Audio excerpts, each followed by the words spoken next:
तो hello guys, my name is Saurabh Rajput and welcome to my YouTube channel. तो देखते हैं क्वेश्चन कैसे होगा।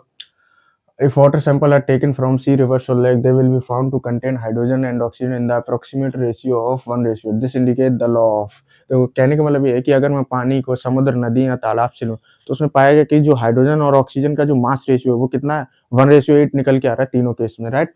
तो वो हमसे पूछा गया this indicate the law of, ये स्टेटमेंट किस लॉ को इंडिकेट कर रहा है, right.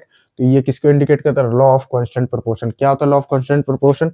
In a chemical substance, the elements are always present in definite proportion by mass irrespective of source। कहने का मतलब ये है कि अगर मैं कोई भी कंपाउंड, लेट्स से वाटर ही ले लिया है ना, अब ये किसी भी सोर्स से आ रहा हो, सोर्स मतलब मैंने नदी से लिया या तालाब से लिया, कहीं से भी लिया है ना, तो ये जो इनका जो मास रेशियो है, एलिमेंट्स का जो मास रेशियो है वो कितना होगा, हमेशा डेफिनेट होगा या कांस्टेंट होगा। इसीलिए इसके दो नाम है, यहाँ इसको बोल लो लॉ ऑफ कांस्टेंट प्रोपोर्शन या law of definite proportion, right.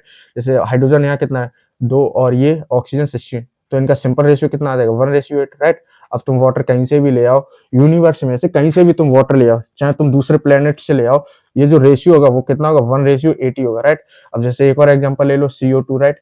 Carbon यहाँ कितना, 12, और ये ऑक्सीजन कितना हो जाएगा, 32, राइट। अब ये कितने बचे, सिंपल रेशियो आ जाएगा 3:8, है ना। ऐसे ही अब तुम CO2 भी किसी भी सोर्स से ले आओ, इनका जो रेशियो होगा ना वो इतना ही होगा, 3:8, है ना। ये कांस्टेंट है, डेफिनेट है, राइट, ये चेंज नहीं होगा, राइट। तो इसीलिए ये बोला गया कि इरिस्पेक्टिव ऑफ सोर्स, सोर्स पर डिपेंड नहीं करता है, राइट।